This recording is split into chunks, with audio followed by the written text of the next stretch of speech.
সংসদ নেতা, প্রধানমন্ত্রী, সরকারের প্রধান, বাংলাদেশের প্রধান নির্বাহী, তিনি এই যে বললেন কথাটা, সেই গণভোটে যে 66.8% মানুষ ভোট দিল, 66.8%, তাদের ভোটের মূল্যটা তিনি কি দিলেন?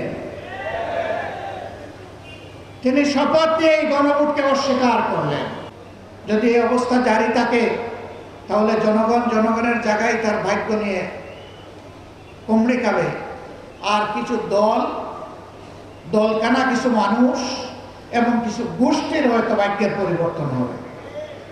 বাংলাদেশ আর এটা দেখতে চায় না। গত 15.5 বছর এই বাজেট থেকে যেভাবে আওয়ামী লীগ আর তার দোসররা 29 লক্ষ কোটি টাকা চুরি করে নিয়ে গিয়েছিল, সেই পথে আপনারা হাঁটবেন না। যে কথাগুলা জপতে জপতে আওয়ামী লীগ গিয়ে পড়ছে দিল্লিতে, আপনারা সেই কথাগুলা জপতে জপতে কোথায় গিয়ে পড়বেন? জনগণ এগুলা খায় না, তরুণ যুব সমাজ এগুলা শুনতে চায় না।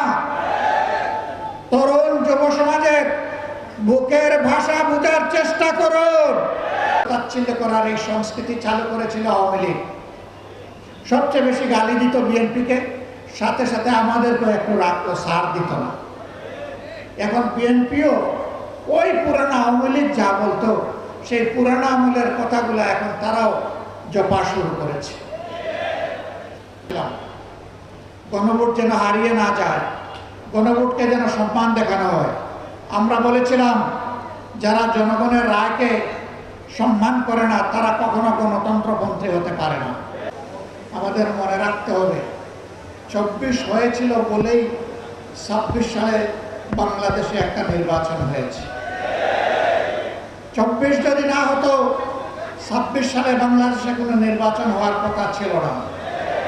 সুতরাং যাদের রক্ত এবং ত্যাগের কারণে আজকের এই সংসদ, সরকার, বিরোধী দল, তারা যদি এই সমস্ত শহীদ পরিবার, আহত, পঙ্গু, এরপরে জনরোষের মুখে পড়ে তাদের নেতাও কমপক্ষে একবার শহীদ আবু সাইদের এলাকায় গিয়ে বলতে বাধ্য হয়েছিলেন 12 তারিখ 2টি ভোট, একটা গণভোট আর একটা জাতীয় সংসদের ভোট, আপনারা গণভোটে হাতে ভোট দেবেন।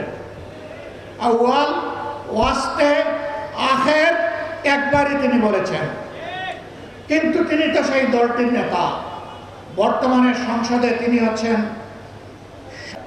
একটা বড় বাজেট দেওয়া হয়েছে, অসুবিধা নাই। বাজেট দেওয়ার দায়িত্ব সরকারের, বাস্তবায়ন করার দায়িত্ব সরকারের। শুধু এতটুকু বলবো, তবে কিভাবে আস্থা রাখবো, কারণ সরকার গঠন করার আগে এবং পরে সেই হিসাবে নির্বাচনের ভোট, আরেকটি সংস্কার পরিষদের সদস্য হিসাবে গণভোট। আমাদের অবস্থান সুদৃঢ় ছিল আমাদের মার্কা এবং গণভোটে হায়ের পক্ষে।